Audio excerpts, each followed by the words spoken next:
Hello बच्चों, let's read the following question. Select the correct statements from the following. Following में से हमें correct statement जो है वो सिलेक्ट करना है. First, second and third. First में क्या बोला है? Electric field due to a charge outside the Gaussian surface. Gaussian surface के अगर कोई चार्ज आउटसाइड है तो उसकी वजह से जो इलेक्ट्रिक फील्ड है वो contribute zero net flux through the surface. Surface के थ्रू वो जो नेट फ्लक्स कंट्रीब्यूट करता है वो जीरो होती है. Second, total flux linked with a closed body not enclosing any charge will be zero. अगर कोई बॉडी के इनसाइड कोई चार्ज नहीं है तो नेट फ्लक्स उस बॉडी के साथ जो लिंक्ड होगा that will B zero. Third statement, total electric flux if a dipole is enclosed by a surface is zero. अगर एक डायपोल जो है सरफेस जो है वो डायपोल को इनक्लोज करता है तो उसकी जो लिंक्ड उसकी जो टोटल इलेक्ट्रिक फ्लक्स होगी वो कितनी होगी? जीरो होगी. इनमें से कौन सी करेक्ट है? फर्स्ट एंड सेकंड करेक्ट है, सेकंड एंड थर्ड करेक्ट है, फर्स्ट एंड थर्ड करेक्ट है और फर्स्ट, सेकंड एंड थर्ड तीनों ही स्टेटमेंट्स हमारे पास करेक्ट हैं.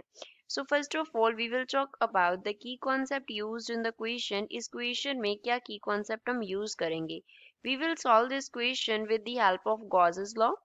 Gauss's law, according to Gauss's law हमारे पास जो फ्लक्स के लिए फॉर्मूला होता है, किसके लिए? इलेक्ट्रिक फ्लक्स के लिए. First of all electric flux को हम फाई से डिनोट करते हैं, फाई से. तो फाई जो है उसके लिए फॉर्मूला होता है Q अपॉन एप्सिलॉन नॉट. अब यहाँ पे Q क्या रिप्रेजेंट करता है? Q रिप्रेजेंट करता है charge enclosed by the area. Charge enclosed by the area. Area ने कितना चार्ज जो है वो इनक्लोज किया हुआ है, दैट इज उसको हमने क्या Q से रिप्रेजेंट किया है. अब साइलेंट नॉट जो होता है वो एयर की परमिटिविटी को रिप्रेजेंट करता है, परमिटिविटी. अब यहाँ पे इलेक्ट्रिक फ्लक्स जो है वो चार्ज इनक्लोज पे डिपेंड करती है. इनक्लोज का मीन्स क्या है कि जिस सरफेस एरिया की हम बात कर रहे हैं उसके इनसाइड कितना चार्ज है, दैट इज चार्ज इनक्लोज.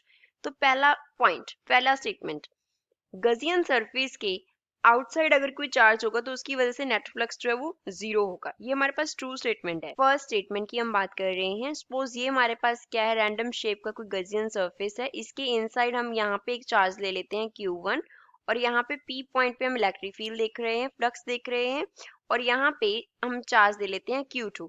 अब P पॉइंट पे जो फ्लक्स होगा, P पॉइंट पे जो इलेक्ट्रिक फ्लक्स होगा दैट इज फाई, वो किसके इक्वल होगा?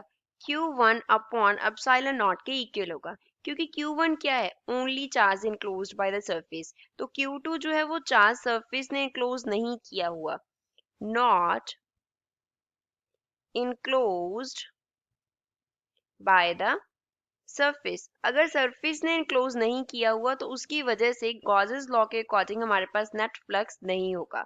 तो हम क्या कंसिडर करेंगे? ओनली Q1 चार्ज कंसिडर करेंगे while calculating the electric flux at the point P.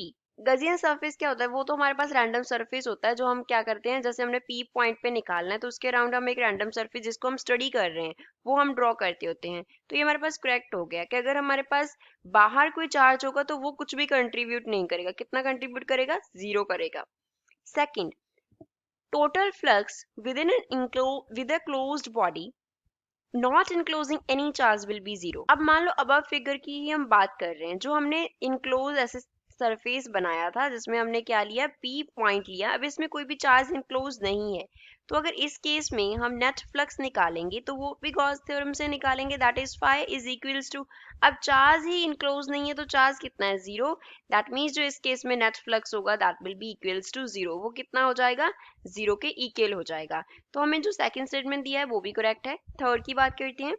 अगर सरफेस में डायपोल इनक्लोज्ड है तो भी जो नेट इलेक्ट्रिक फ्लक्स है, टोटल इलेक्ट्रिक फ्लक्स है, वो कितना हो जाएगा? जीरो. थर्ड स्टेटमेंट में अब हमें क्या दे दिया? एक गजियन सरफेस और इसके इनसाइड ऐसे हमारे पास डायपोल रखा हुआ है. तो यहाँ पे माइनस Q चार्ज हो गया, यहाँ पे क्या हो गया? प्लस Q चार्ज हो गया, इस तरीके से. तो अब हमें क्या करना है? इस डायपोल की वजह से देखना है कि इस P पॉइंट पे नेट इलेक्ट्रिक फ्लक्स कितना होगा. तो पहले हमें नेट चार्ज निकालना होगा. नेट चार्ज, तो नेट चार्ज कितना है? अगर नेट चार्ज को हम क्यू डैश से रिप्रेजेंट करें तो वो कितना है? प्लस क्यू माइनस क्यू, तो नेट चार्ज हो गया जीरो। अगर नेट चार्ज जीरो हो गया तो as we have discussed in the case number second, flux भी क्या हो जाएगा? जीरो हो जाएगा।